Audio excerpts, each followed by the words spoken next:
धार्मिक आजादी का मतलब धर्म परिवर्तन कराने की आजादी नहीं। इलाहाबाद हाई कोर्ट ने ऐसा क्यों कहा? धार्मिक आजादी को लेकर संविधान में क्या क्या कहा गया है और ये पूरा मामला क्या है, इन सब पर बात करेंगे इस वीडियो में। हेलो, मैं हूं स्वर्ण और आप देख रहे हैं स्विच। इलाहाबाद हाई कोर्ट ने श्रीनिवास नाम के एक व्यक्ति की बेल पिटीशन को रिजेक्ट करते हुए एक बड़ी बात कही।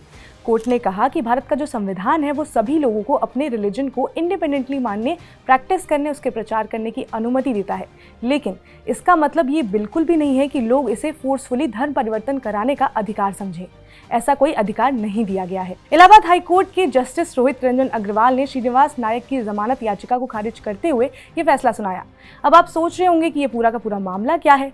तो श्रीनिवास नायक के खिलाफ उत्तर प्रदेश में section 3 and 5(1) of the Uttar Pradesh provision of unlawful conversion of religious act 2021 के तहत जो था वो मामला दर्ज किया गया था। उत्तर प्रदेश सरकार 2020 में एक ऑर्डिनेंस लेकर आई थी जिसमें एंटी कन्वर्जन लॉ की बात कही गई थी। नवंबर 2020 में ऑर्डिनेंस पास किया गया था जिसमें एक रिलीजन से दूसरे रिलीजन में अनलॉफुल कन्वर्जन पर रोक लगाई गई थी और श्रीनिवास के खिलाफ जो पूरा मामला है वो इसी के तहत दर्ज किया गया है। इस मामले में हाई कोर्ट ने ये साफ कर दिया कि जो फ्रीडम ऑफ रिलीजन को धर्मांतरण करने के सामूहिक अधिकार के रूप में नहीं समझा जाए। यहाँ पर एक टर्म आया फ्रीडम ऑफ रिलीजन, तो ये होता क्या है तो वो भी बता देते हैं। तो इंडियन कॉन्स्टिट्यूशन में आर्टिकल 25 से लेकर आर्टिकल 28 तक में रिलीजन प्रैक्टिस और फ्रीडम की बात कही गई है। भारत का जो संविधान है उसमें एक बात तो साफ है कि यहाँ कोई स्टेट किसी रिलीजन को फॉलो नहीं करता है, बल्कि लोग अपने हिसाब से अपने रिलीजन को फॉलो करते हैं और इसमें स्टेट का इंटरवेंशन भी नहीं होता है। इसके अलावा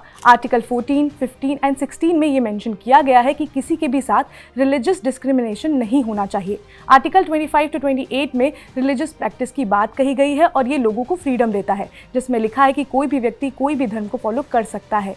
इसमें स्टेट का कोई रोल नहीं होगा, लेकिन इसमें एक और बात कही गई है जिसमें ये मेंशन किया गया है कि स्टेट सभी को रिलीजियस प्रैक्टिस करने की फ्रीडम तो देता है, लेकिन उसमें कुछ रिस्ट्रिक्शंस भी होते हैं, जैसे पब्लिक ऑर्डर, मोरालिटी और हेल्थ में अगर किसी का रिलीजन बीच में आ जाए, अगर उससे किसी व्यक्ति का जो फंडामेंटल राइट्स है वो अफेक्ट हो, तब स्टेट जो है वो इसमें बीच में आ सकता है। अब आप इन रिस्ट्रिक्शंस को लेकर सोच रहे होंगे कि इसमें एक टर्म मोरालिटी भी यूज़ की गई है और मोरालिटी तो बहुत सब्जेक्टिव और पर्सनल टर्म होता है।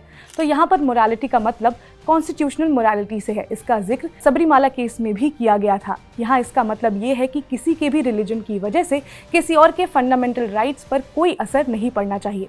अब आर्टिकल 25 से 28 में क्या क्या कहा गया है वो भी समझ लेते हैं। तो आर्टिकल 25 में क्या कहा गया है ये तो मैंने आपको बता ही दिया कि उसमें सभी लोगों को ये अधिकार मिला हुआ है अपने अपने धर्म को पालन करने का। वहीं आर्टिकल 26 ये कहता है कि आप जिस भी रिलीजन को फॉलो करते हैं उसका जो रिलीजियस अफेयर्स है आप उसे खुद ही मैनेज करें। वहीं आर्टिकल 27 में रिलीजियस प्लेसेस को टैक्सेशन से बाहर रखा गया है। इसके साथ ही साथ आर्टिकल 28 में कहा गया है कि कोई भी गवर्नमेंट एजुकेशन इंस्टीट्यूट में किसी भी व्यक्ति को किसी भी पर्टिकुलर धर्म को लेकर इंस्ट्रक्शंस नहीं दिए जा सकते हैं। तो इन्हीं अधिकारों का हवाला देते हुए इलाहाबाद हाई कोर्ट ने कहा कि इन अधिकारों में कहीं भी ये नहीं लिखा हुआ है कि किसी के भी पास फोर्सफुली धर्मांतरण कराने की जो अधिकार है वो उसे मिला हुआ हो। तो अब आई होप आप ये समझ गए होंगे कि हमारे संविधान में धर्म को लेकर जो आर्टिकल है 25 से लेकर 28 तक वो क्या कहता है। अब अगर आपको वीडियो पसंद आई हो तो लाइक करें, शेयर करें, सब्सक्राइब करें स्विच को।